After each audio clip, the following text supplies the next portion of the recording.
Now, while the chapter here of Revelation 20 does not explicitly use those words, and now the second resurrection, it's implicit, right? It's implied that there is another resurrection.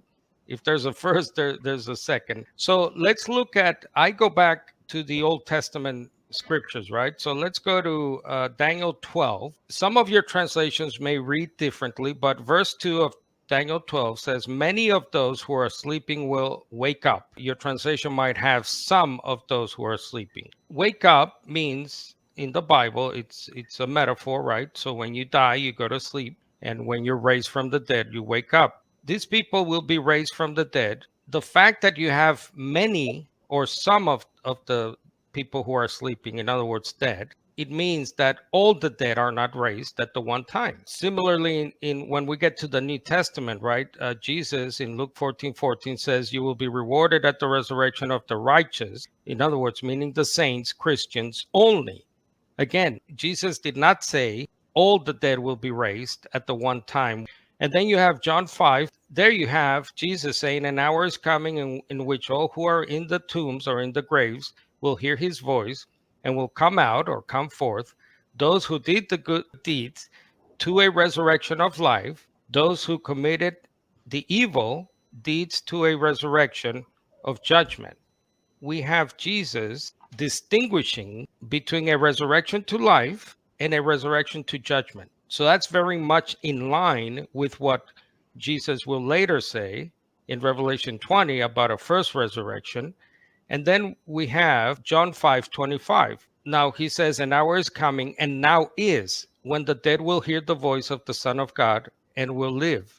I believe that here Jesus, because Jesus, remember, was a prophet. So for Jesus' resurrection, which is the context of John 5, verses 24 to 29, is so certain in his mind, and he's so certain about it for his followers, Christians, he uses what's known as a present tense of prophecy. People are familiar perhaps with a past tense of prophecy, but here he uses the present tense, I believe, of prophecy. So this is in line with the style of the Gospel of John itself.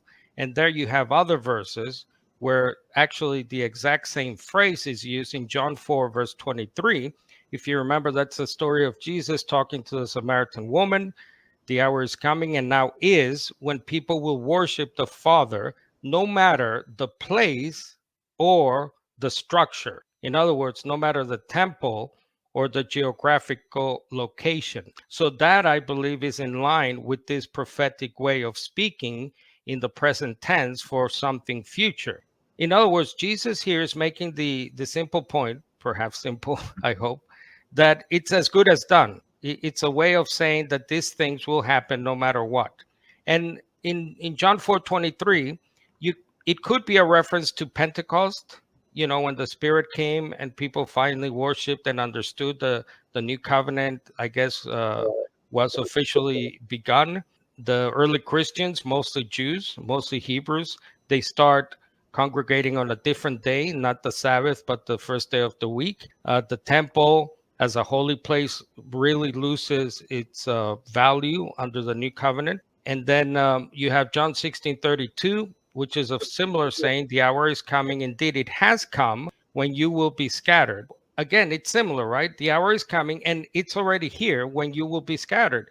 That could be, again, a reference to the diaspora spoken about later by Luke in the book of Acts. And then you have 1 John 2:18, a similar saying, this is the last hour. The Antichrist is coming. Many Antichrists have come. So you'll note the tense structure here, that it's always present. It's always prophetic. And I believe that's what's happening in John 5, verses 24 to 29. The New Testament also uses this phrase, from the dead. So literally, out from among the dead. I think to make it clear, perhaps, foreseeing maybe this problem. And I think it perhaps was because of what Paul later says, as we'll read about, warning about those who believe in the resurrection. But I think it uses this language to make it clear that there are two future resurrections. If you believe that there's a single resurrection of all of the dead at the one time, at the one coming of Christ, and then Revelation 20, verse 5 talks about the rest of the dead, and then you have from the dead. they're obviously mutually exclusive things. All of the dead is not from the dead. So here are some examples. Those who are considered worthy to attain to that age, that coming age, to the resurrection from the dead. And then Luke uses the same language there in Acts 4:2, proclaiming the resurrection from the dead through Jesus. Now, the interesting thing about that phrase is that it's only used for Jesus. So he was raised from the dead, from among the dead, and Christians. That tells us that there's a distinguishing thing going on when it comes to the resurrection of the dead in general. It harmonizes with Revelation 20, verse 4 and 5. And we also see in 1 Corinthians 15, Paul's chronological order when it comes to resurrection. So there in verse 24, in Christ, all will be made alive, but each in his own order. Christ the first fruits, after that, those who are Christ at his coming. And interestingly enough, Christians are called first fruits in James 1:18 and Revelation 14:4. And similarly in 1 Thessalonians 4, as you see there. So those who have died in Christ, in the faith of Christ, in other words, believing what Christ believed about the gospel of the kingdom and the resurrection from the dead, will rise. And then the dead in Christ will rise first. Verse 16, which comports with 1 Corinthians 15:20, where it talks about first fruits, and then followed there in 17 by the rest of the Christians who are alive. Paul clearly is laying out here, Tracy, I think, a clear order, a clear pattern of what happens at the coming of the Messiah. And those who are dead in Christ will be raised from the dead. And in another section, Paul talks about how those who are alive will be also changed or transformed. And Paul also described his own resurrection as a preeminent, unique resurrection, as opposed to just the rest of the dead or all of the dead. And there we have those interesting Greek words. 1 Corinthians 6:14. Now God has not only raised the Lord, but will also raise us up.